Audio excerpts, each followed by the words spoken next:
one more reboot. It won't even let me end task.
Yeah.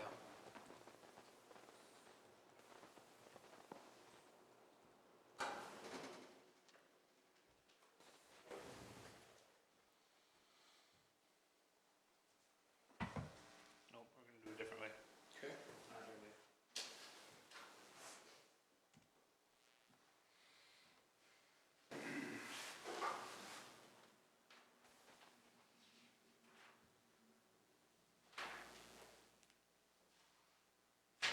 How's his work, by the way? Yeah, I don't like those. Okay. Because I got a left-handed right now. Right.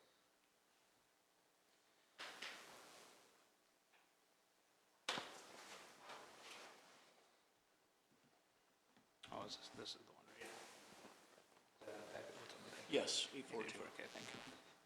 4H that.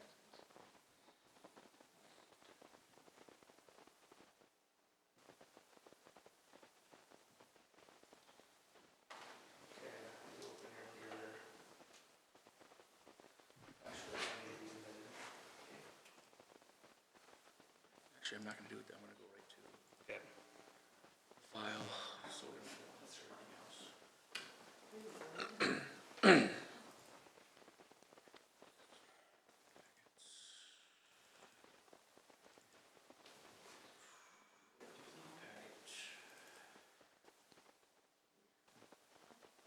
No, hit X. Your Zoom. Share screen.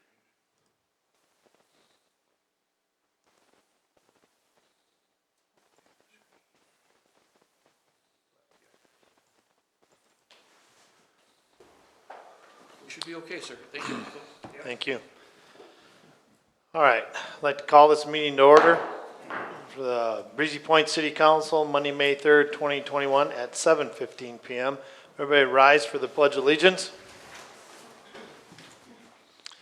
I pledge allegiance to the flag of the United States of America and to the republic for which it stands, one nation, under God, indivisible, with liberty and justice for all. All right. So we're going to start off the council meeting tonight. Number 2 item on the agenda is a special presentation by Bolton and Mink, who have been retained to work on the cooperative road project. Yes. And so we have a representative from Bolton Mink. If you'd like to come forward, address your name, and go ahead. Mask on or off? You can take it off while All you're right, great, thank presenting you. up there. My name is Jake Bongard with Bolton Mink, and I just want to start off by, Patrick, do we have a presentation for the screen? Yep, so just go to the, sorry. No, Jake, no got problem at A couple all. things going on. No, I know, it's been a day. Excellent, thank you. So yeah, I just want to start off by thanking Mr. Mayor and the members of the council for allowing me to present today. My name is Jake Bongard, I'm with Bolton and Mink, and I'm the consultant project manager for the Cooperative Community Enhancement Project. As in the title, it is a cooperative project with the City of Breezy Point, City of Pequot Lakes, Jenkins Township, and Ideal Township. As I mentioned, I'll be the project manager. I'm a transportation engineer by trade. I do a lot of these traffic studies, and this is a fun one for me to work on, so I appreciate the opportunity. The other member of Bolton and Mink that'll be assisting on this project is Phil Martin. He's the he's the office manager for our Baxter office, and he's very familiar with the area, drives the corridor quite often. So we'll be the two public-facing individuals on the project, but we're supported by a strong team of other planners and communication specialists and engineers for this work. So Patrick, if you wouldn't mind going to the next slide. So to provide a general overview of the Cooperative Community Enhancement Project. So the general intent of the study is to establish a safe connection from east and west through the region between County Roads County Road 16, County Road 112, Trunk Highway 371 to the west, and County Road 11 to the east. So we know through the region, as we talk through Breezy Point, Pequot Lakes, Jenkins Township, Ideal Township, all these roads service the residents, service the truck traffic that visits from the gravel pits, the tourist traffic that comes through the area. And those roads out there currently, they're pretty steep. There's tight curves. There's some interesting intersections along the corridor. So as part of the project, we're looking to define the best connection from one side to the other. Both of these, option A and B, as we've identified them, are about 5.5 miles. If you were to drive them from one end to the other, it's about 8 to 9 minutes in length to do that. So there's not a thing that really stands out in looking at it from that perspective. But as we start to dig into the details and we look at some of these constraints of the design details that we're looking at. So what we have from a local perspective, so the local design standards are likely what's out there today. Tighter corridors, tighter trees, smaller right-of-way. That's one piece of it that we'll be looking at. The other piece is the county standard. So that's a wider roadway footprint, wider shoulders, turn lanes, lighting. So some of those elements we may want to incorporate with this, but it's not a requirement to turn the roadway over to the county in the future. So as we look at the different options out here, we'll be considering a lot of different things to minimize impacts, improve safety, accommodate trucks, vehicles, pedestrians, and understand the cost constraints with each of those. So how much each of these will cost, what the maintenance costs long-term are going to be, what the right-of-way impacts are, what the environmental impacts are, and making sure that when we complete the study phase that all the communities have a good idea of what the improvement could be out here, what the costs associated are with those, and to try to come up with a reasonable alternative that these communities can move forward with. And some of just the general constraints we're looking at, as I mentioned, right-of-way, clear zone, truck traffic, pedestrian bike traffic, stormwater accommodation. So these are all things that we'll be considering. So the map that we have identified here was something that we had included with our initial proposal, and it's just I guess our initial understanding of the corridor and what those issues are and what we're looking to accomplish as part of the study. So yeah, if we could move on to the next slide. Thank you. So from a project schedule perspective, so we're early on in this, and that was the main intent of this meeting, is we wanted to have this conversation early to get the feedback from the council. We started in March, and with that we submitted an application for LRIP, which is the Local Road Improvement Program, in an effort to secure $1.25 million to help pay for these improvements. So we should be hearing on that in the next month or two, and the basis of that application was really looking at enhancing the community connectivity throughout the region. So that was the first piece that we looked at. Existing conditions review has been a strong category here as we started out talking with each of the communities, what they're looking to accomplish with this study, and digging back and looking at what was done out here previously as well. And just coming up with a good, sound, solid understanding of what's happening out here, so we know what we want to accomplish, what we want to fix, and what we want to build this corridor to be in the future. To do that, we started with some data collection. If you drive the corridor often, there were some stakes out there a few weeks ago where we did some geotechnical work, so we did some soil borings to understand what the existing conditions of the roadway are currently, so we know what we're working with. We also had a drone flying the corridors out here last week, so it was pretty good size to it, but the idea was to collect survey data and get a good lay of the land. So this drone flew all the corridors and really got about a football field length on each side of the roadway, and what it did, you could establish what the roadway top would look like, what the terrain was on the side of it. So as we look at implementing some of these design standards, if right now it's about 22-foot wide road, if we look at a roadway that's 32 feet with shoulders, and then the grades that go down along with that, we can understand what the impacts will be, what the costs will be, if we bring in some of the wetland data, if we're going to be going into a wetland, if there's tree cover, if we're gonna be impacting trees, really get a good understanding of what the costs and what the constraints are gonna be as we work our way through these different alternatives. And then we've been working on project communications, so a lot of the fruits of that labor will come out here in the next month or so, and I'll talk about that next, but we do have some engagement opportunities for the agencies as well as for the public to come out and provide some feedback and really bolster that existing conditions review so we have a good understanding of what we're looking to accomplish. So the next steps is public engagement, data collection and processing. So we have more data we want to collect with some truck traffic, understanding how many cars are out here as well, and then working through that data, and then really moving into that alternative review. So that's what I mentioned, looking at those 4 different options, some intersection configurations, and trying to figure out what this corridor could look like in the future and what the costs and benefits of each of those are. So at an incredibly high level, if you look at the project schedule there, so this spring we're on project understanding, so that's that existing conditions review that we're doing right now. In the summer we'll move into alternative to development, and then our recommended corridor design we're hoping will come in the fall, and so we're looking to wrap the project up around that October timeframe. So from a public and agency involvement perspective, so as I mentioned, it's cooperative community engagement, so we got to make sure we got that cooperative and community enhancements, so we make sure we touch on each of those. So with the public outreach portion of this, we do have 2 open house meetings scheduled. So we tentatively have those scheduled for May 26th. We're still working out some of the details on that one, but the idea is to have a first session in Pequot Lakes earlier in the day, and then have a meeting here as well a little bit later in the evening. And at that one, we'd have layouts, we'd have that issues map that was shown up on the screen there, and really invite the community to come in and provide their input. For those that can't attend that meeting, we plan to have some pop-up meetings as we go through the project here, attend some community events, have a booth, have something like that, and have project representatives there to really just talk with residents and understand what the concerns are as early in the stage or as we work through the project recommendations as well.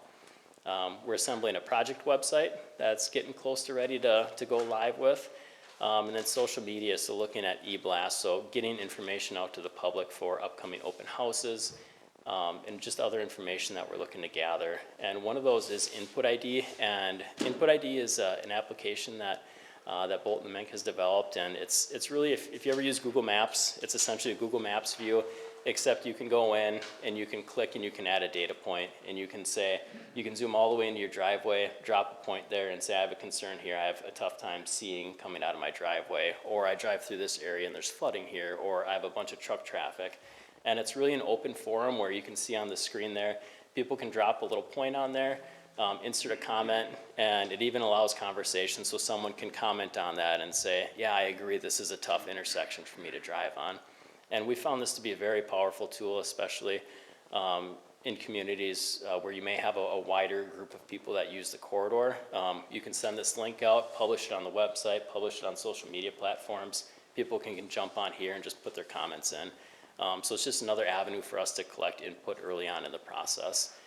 So again, you'll be seeing that released to the public and on the social media forums here within the next week or so. And to round out the engagement, so the agency coordination side of it then, we do have active project management team meetings every month, so that does involve representatives from each of the agencies, and it's just check-in meetings monthly to keep things going. A lot to date, it's been the public engagement discussions and existing conditions, but as we start to get further in the process, it'll be really digging into the details with the alternative design costs and making sure we're coming up with a solution that all communities can agree with. Last thing we want to do is get to the very end and one of the communities to not agree with it and all's for naught. So we got to make sure we keep everyone engaged and talking throughout.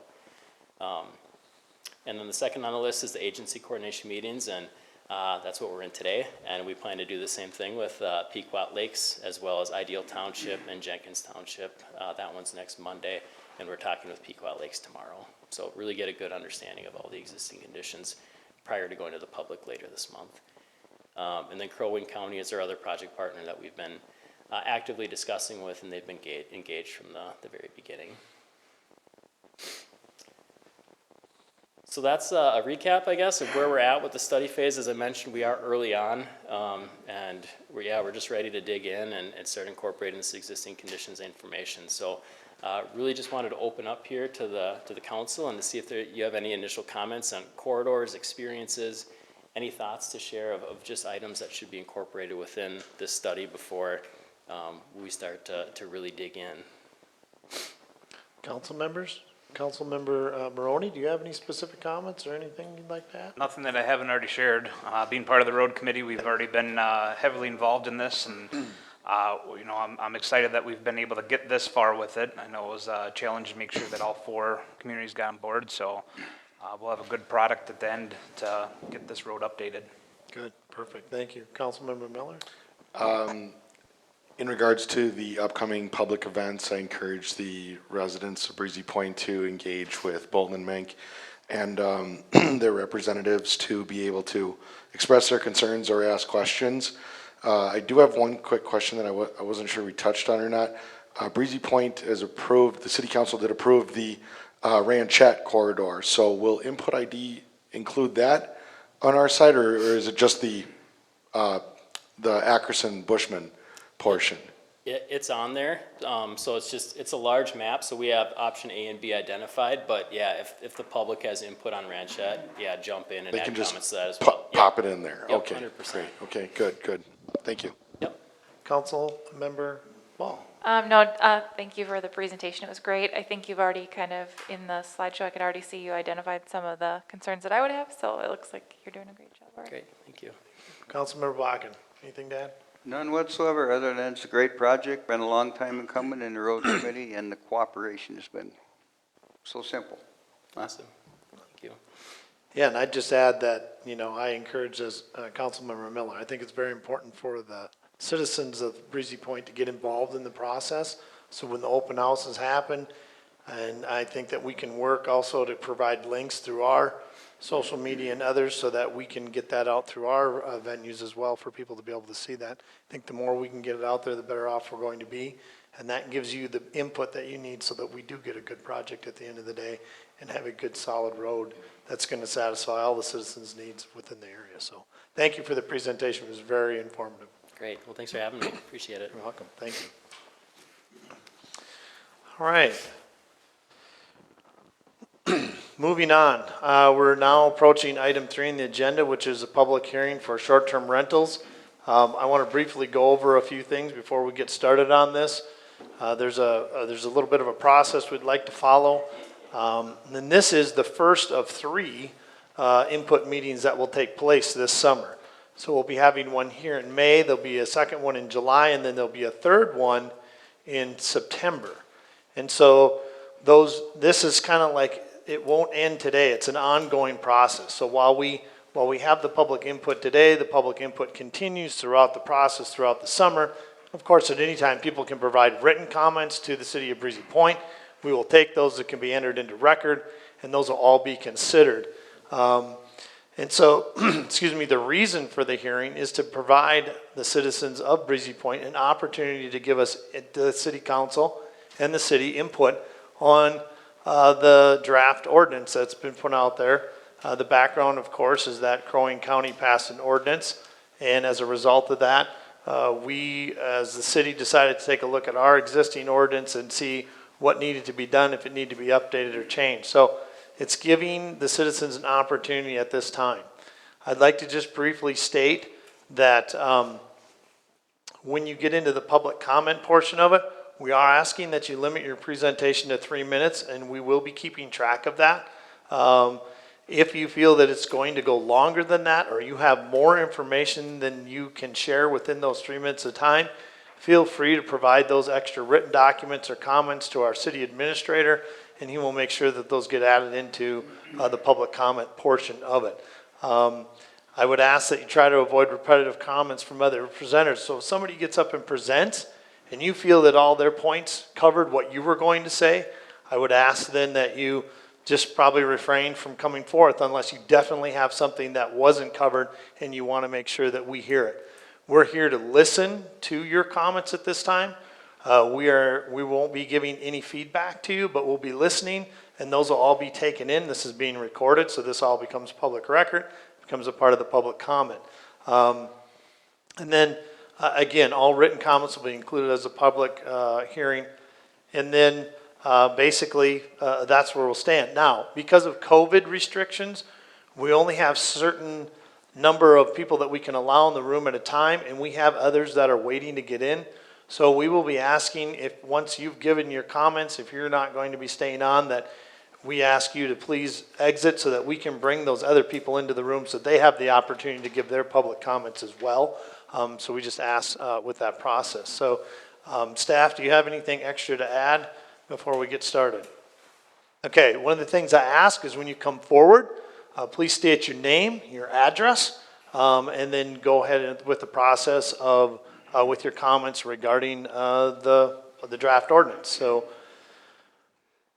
You do want me to make the staff presentation now? yes. So by way of record, so everybody has understanding what happened, I've included the February 24th memo to the city council that was included in the packet. It talked about the short-term rental task force that was made up starting last year. There were actually 2 city council members and 2 staff members that were included on there that are here today. The committee looked at a variety of things, especially the city's existing vacation rental policy and ordinance, and then also what the county's policy was. From that, the committee reviewed and presented to City Council back on February 11th of this year, this proposed document. And the City Council at their March meeting did adopt it as far as going forward for the public hearing process. I'll give a short, brief review of what's in here, of what I considered highlights based upon what we're talking about. This is to regulate short-term rental in the city of Breezy Point. It is intended to work in conjunction with the Crow Wing County short-term rental licensing process. It identifies that short-term rental is for less than 30-day period. It's not a bed and breakfast, it's not a resort, it's not a timeshare unit or hotel or motel. We go into different documents there, but the general provisions and requirements, a Crow Wing County short-term rental license must be obtained before you would be receiving the short-term rental license from the city of Breezy Point. All short-term rental unit operations shall obtain a permit prior to operation.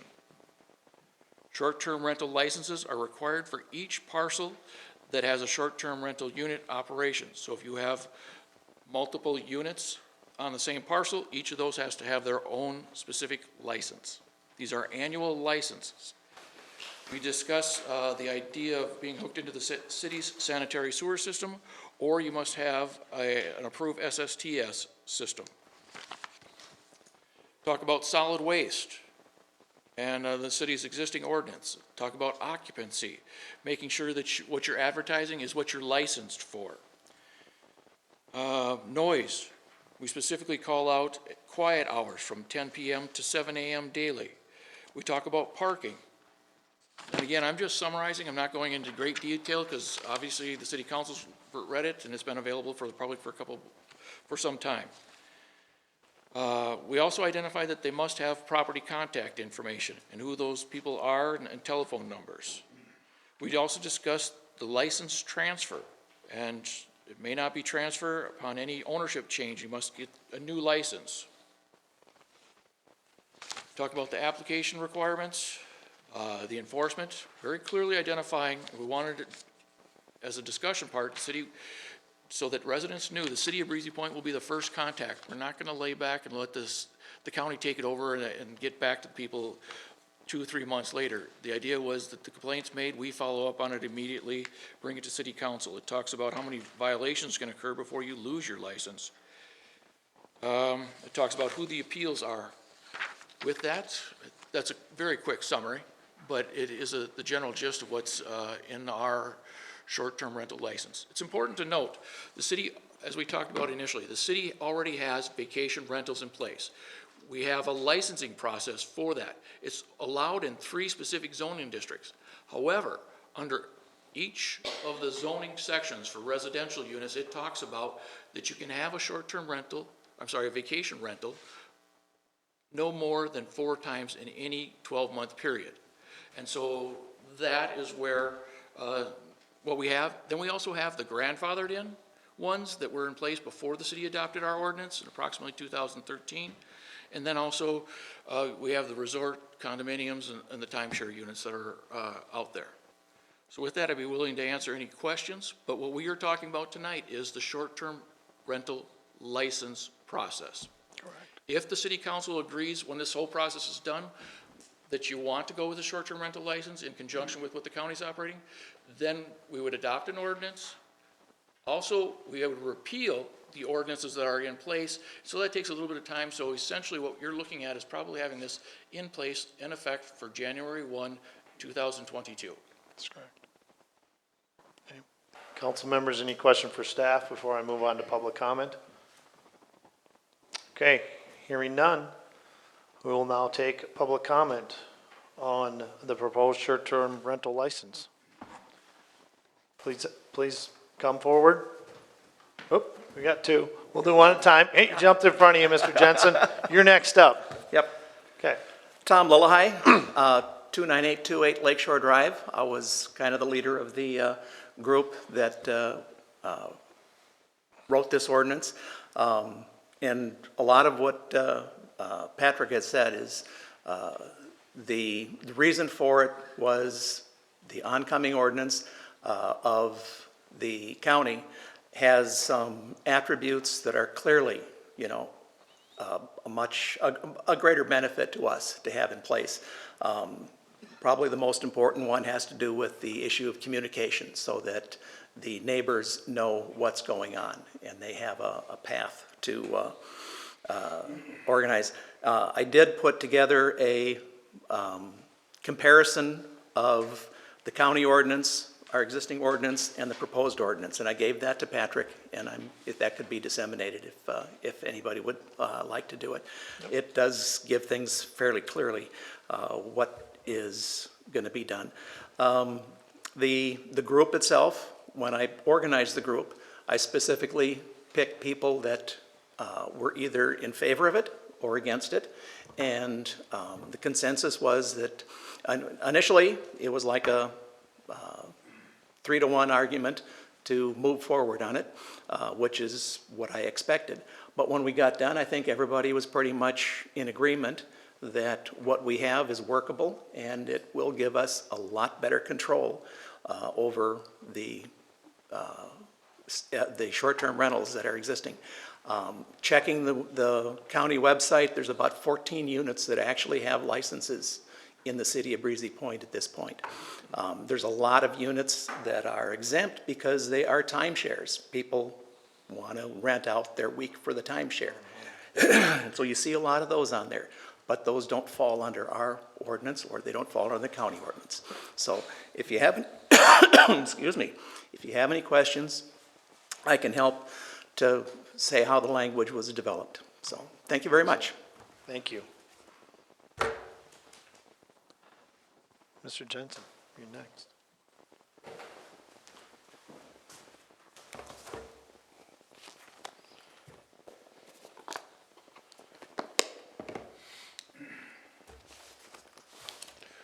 Steve Jensen, 29668 Shoreview Lane, Unit 905. I would like to commend, the mayor and the council for moving forward this. I think it's a good idea. Some of my thoughts are item 1 of the proposed short-term rental. I'd like to see it more restrictive than the county ordinance. Currently, there is only 2 properties in the city of Breezy Point, to my knowledge, that fall under, that are properly licensed. That needs to change, and I think it will, because I think this is a very good ordinance, and I think it's a great step by the city. 2B, the sentence, not a bed and breakfast, resort, timeshare unit, hotel, or motel. I think, in my opinion, that's ambiguous. On Shoreview Lane, you've got units there that are zoned R2 and R3. That's residential. That's not commercial. If there's a structure that's zoned commercial, fine. They don't have to fall under it. If it's zoned R2, R3 residential, they should be under this short-term rental period. This grandfathering in a residential area for something that's zoned residential should not be happening. As far as the enforcement and how residents report things to the city, I think it really doesn't there's no process of how this happens. So who is the city? I mean, are you gonna set up a group mailbox so residents can send it in, and then whoever monitors it and ensure that residents receive a response to their email? It may be 3 weeks, 2 months before something happens, but it has to be acknowledged, and it has to be clearly defined. Steve, could you give me a second? I want to make sure I'm getting audio. I got a message that I'm not. I want to check that I have. Sure, no problem. Test 1, 2.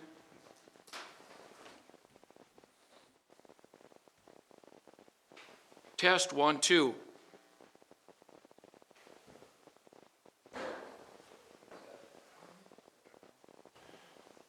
It's not giving me any options. This isn't counting against my 3 minutes, is it? Your Thank 3 you for minutes, verifying. your 3 minutes is currently on hold. Test 1, 2. No, I'm not getting any options. So it lost, what it's doing is it's losing the connectivity again. It's just,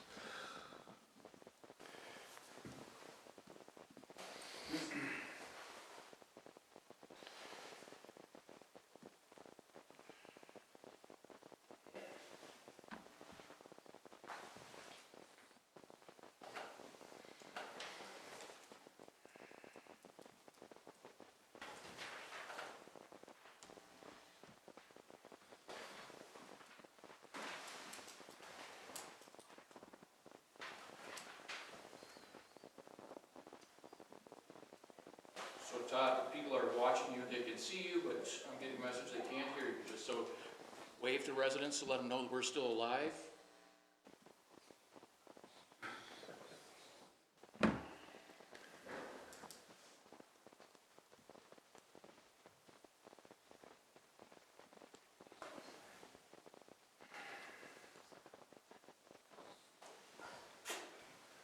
And just to be clear, so we are able to record this, but it's just not going out to Zoom. So it is part of the official record.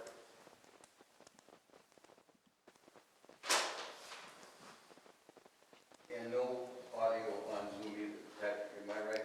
On Zoom, that's what, yeah. But they can hear it? No, they have video, they don't have audio. Yeah, so now it's the opposite of it was before. So before they had our audio but no video. Now they have the video but no audio.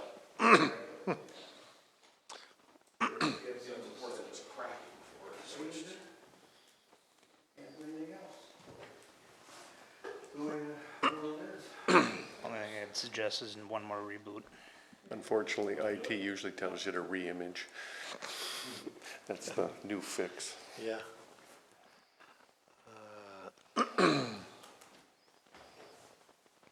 Boy, they're gonna hear from me on Yelp. I'd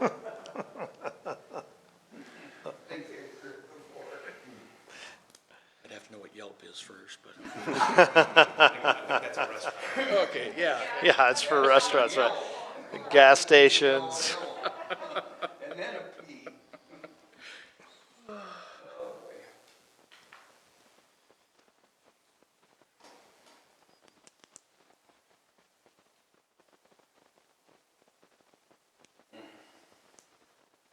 So we are going through the process of rebooting. I see that.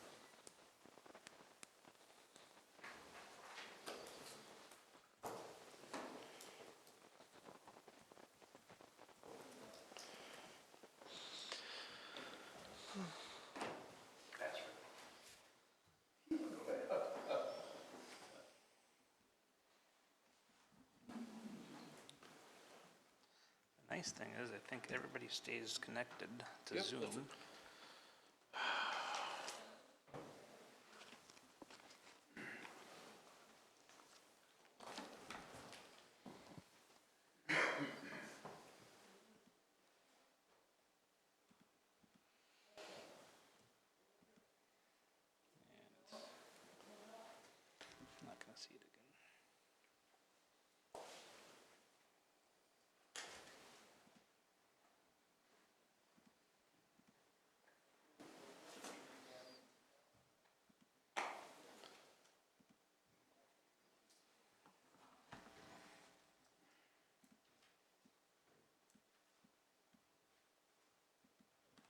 See how I can do it? It's locked up. Yep.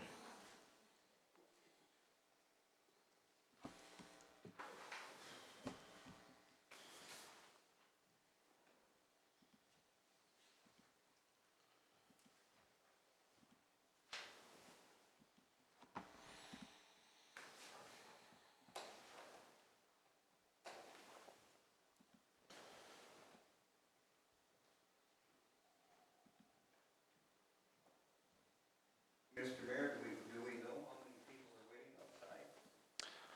I don't know if any more showed up originally, but I think there was possibly one, maybe. There might be a couple more, so. We do have one open chair, because I believe two open chairs, so we had two that have left, so.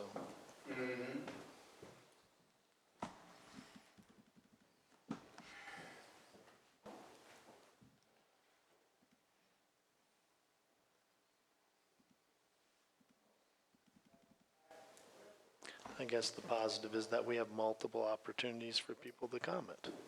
So, it's unfortunate we're having difficulties tonight, but they do have other opportunities to come back if they can, so. Yep. No question about it.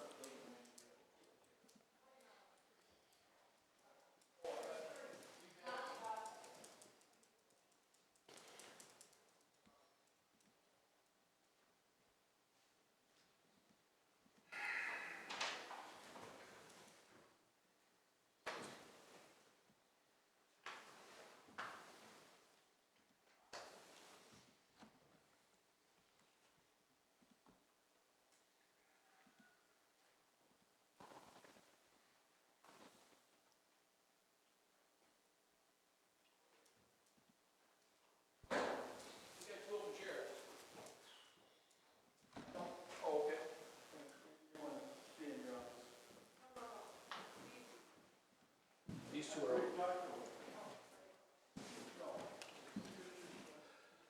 believe there's anybody else outside. Okay, thank you.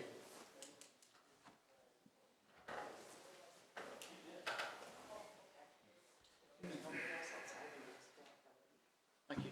No, if there's no one, you wouldn't have to leave. We're trying one thing different this time. Instead of a restart, we're doing a full shutdown and reboot.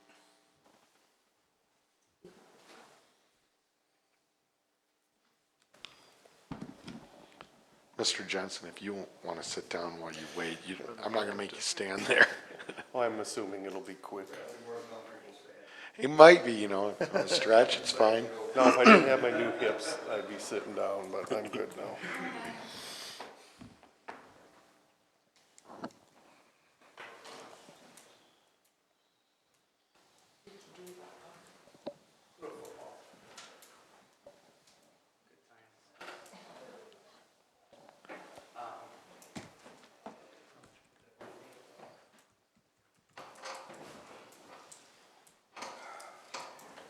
Have you ever used one of your Polycoms out here?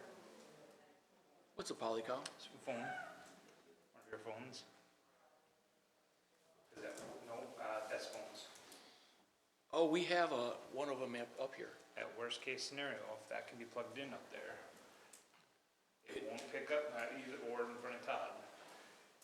Maybe it's for a future game. Yeah. I don't know if any of those jacks are live for that, because it has to be hooked up to a specific switch in the basement. Yeah, we actually run it off the switch underneath the TV, and then we use it as a phone. Right. But it takes about 5 minutes for it to interact to get Yep. it designated. Okay, Am I on the way? hold or on. you're- No, you're- just okay. give it a minute. Maybe we've always been going too fast for this thing. Sorry. I'm in work mode, I okay? didn't even know what Yelp meant.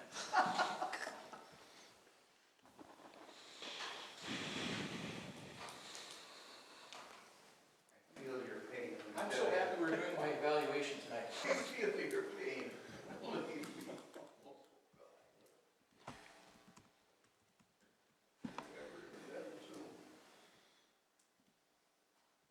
Change is good, Gary. Sure. Change is good. You got a lot of it. More change, more good.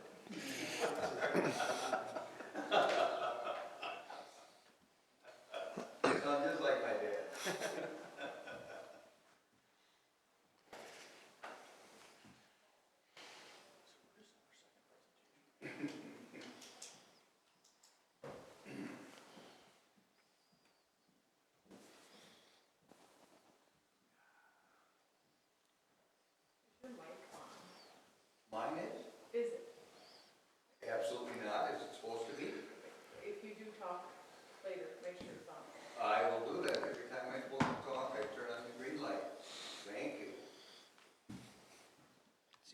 just isn't responding to anything. I don't even know if it's this thing anymore. I think it's Zoom. Because it's not even letting you switch it over to the internal microphone.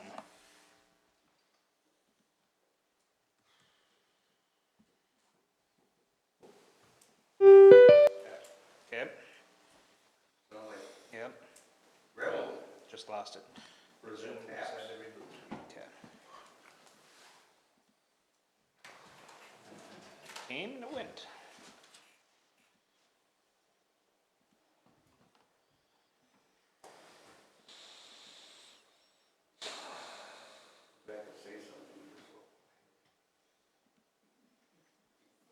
Do me a favor and cross your fingers.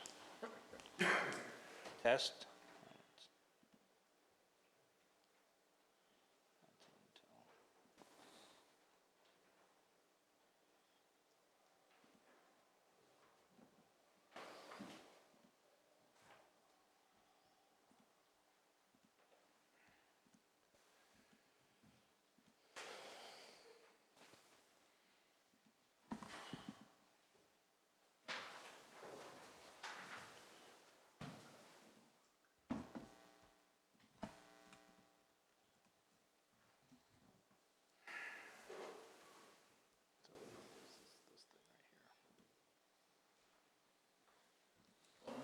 Just start, and then I'll keep trying to mess with it as we go through. Yeah. Let's see how this keeps on redoing that. Yep. It means it's, I bet you if I undid this.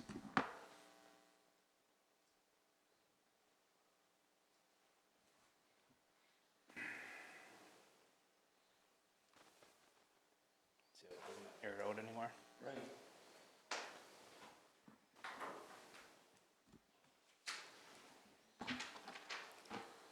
So everyone's still seeing video. Well, they should be.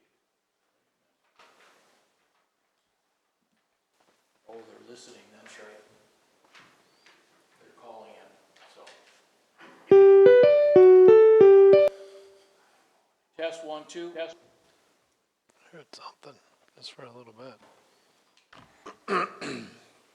Testing 1, 2. Yeah, that still works, but that's not working.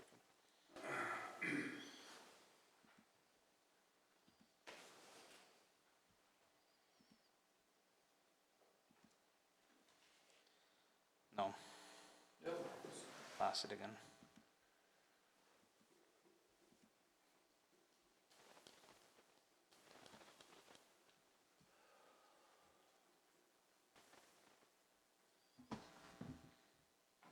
We're just gonna have to go without it. Apologize, but, so the Zoom feature is not working, which they're listening, but we are recording, the video's working. I'll keep trying to get it to reboot during this process, but we won't interrupt you again. So they have video, but they do not have audio right now, is that But correct? we aren't showing video to people, they are just calling in feature. Ah, got We- it. So they're we not stopped hearing that. anything, okay. Because there was one area we thought we were having problems through the video, so we just centered on audio, Okay. which is less space requirements. Okay. Okay. Mr. Mayor, Yes, Administrator, do we want to just dial in with our cell phone to the Zoom meeting and unmute that one so people can hear? I don't know. I think we're just gonna have to pass for the rest of Yeah, this. I think We have we- 2 more public hearings, we'll Yes. take good notes. yeah, and people will have an opportunity, so, Mr. Jensen gets a full 3 minutes. yes. The people who called in, they're aware that we're having technical difficulties though, so they, No, there's They- no way. They to are be able aware to- because they can't hear anything. okay, So we tried, okay. so unfortunately, there's no way for us to communicate with them to let them know that we're having My problems. computer's just jumping around, telling me it's in and out, in and out, in and out. Okay, so. so we're gonna continue on. So Mr. Jensen, please go on. All right, kind of getting back to enforcement 5B. You know, again, process, what is the process to inform residents of action taken? I mean, the whole enforcement thing just needs to be, in general, it needs to be a closed loop process for the city. How do residents notify you? You know, let the residents know you've received the complaint or issue, you know, and then at some point, what was done. I think that's fair. And again, you know, just 2B, I mean, properties and definitions need to be zoning, period. And that should be it, Mayor Rogenkamp, council members, I do appreciate your time, and thank you much. Thank you, Mr. Jensen. Yeah, they're not getting any All right. audio, so. Mic is open for somebody else who'd like to come forward to address public comments. Yep. I don't know if you remember me here, I was here before. Once again, I would prefer not to give my name and address, if that's acceptable. I was told before that it was. I don't recall that, and I've been at all the meetings. I apologize. Your receptionist gal verified that one other time. Can you at least state your name? Colleen. My name is Colleen. I don't know if you remember me. I was here before, and I relayed the 20-some years ago when we first moved here, we were next door to a Breezy Point resort rental, and it was absolute terror. It was like living next to a frat house for the summer, and back in those days, they verified it as sleeping 14, and with another thing, you'll have to excuse me, I'm not a public speaker, I'm nervous as all get out, I hate every time I have to get up here and do this. Before it was 14 people, and now with the new county ordinance, that would bump it up by another 3, and we ended up with a lot of stagette parties, a lot of stag parties. I'll just give you a quick rundown. We ended up with unattended fires, naked people in our yard, urinating people in our yard, picking up bottles and cans constantly, swearing. I was the one that told you about on a Saturday afternoon how we heard the F word more than 100 times if we had had small children. We wouldn't have been able to keep our windows open, basically. What I'll speak on is the numbers, the 4 times per, 4 people per bedroom. I looked into this prior to coming here, and there's a lot of communities, Duluth, Lakeshore, I think Brainerd even, limits it to 2 people per bedroom, which I think is more of an acceptable amount of people. In Duluth one time, they have the 2-bedroom thing, and they had this one investor come in, and it was a 6-bedroom house, and he was turning it into 8, which would have brought the number up to 17 people. And even in Duluth, with an over 6,000 square foot house, he said that's virtually like putting a small hotel room in a residential area. And he talked with the investor and got him to bring it down to 13. And so, getting back to when I was originally here, we had this side renting out, then they quit, then we had this side renting out. And if I ended up with both sides renting out, I could be surrounded by 30 to 31 people all summer long. And to me, that just seems like, pretty excessive. No privacy whatsoever. I mean, not that I guess I'm entitled to have privacy, but every time you walk out the door, there's somebody out there. Constant strangers, very unsettling feeling to every time you look around, it's somebody different coming through. Let's see, what else do I got to say? I think that if there were less, rather than jamming 17 people in a house, if you said, okay, 9, they'd just rent out more places. So that would result in more rentals for possibly for the city. I don't know how I'm doing on my 3 minutes. I don't think there's a whole lot more that I have to say. I would also speak to the number of times per year, but I know somebody else is going to speak on that. I would just push for more restrictions. Okay. Thank you very much. I want you to know that I remember you from the planning and zoning meetings. When you appeared at planning and zoning, I remember you. And may I make a comment, Mr. Mayor? No, there are no comments. So we need Thank to you. move- Yep, no. We need to I'd move sure on. like to. Sorry. Okay, yep, no comments at this time. All right, next person up. Who would like to come forward next? Please come forward. Yep. Okay.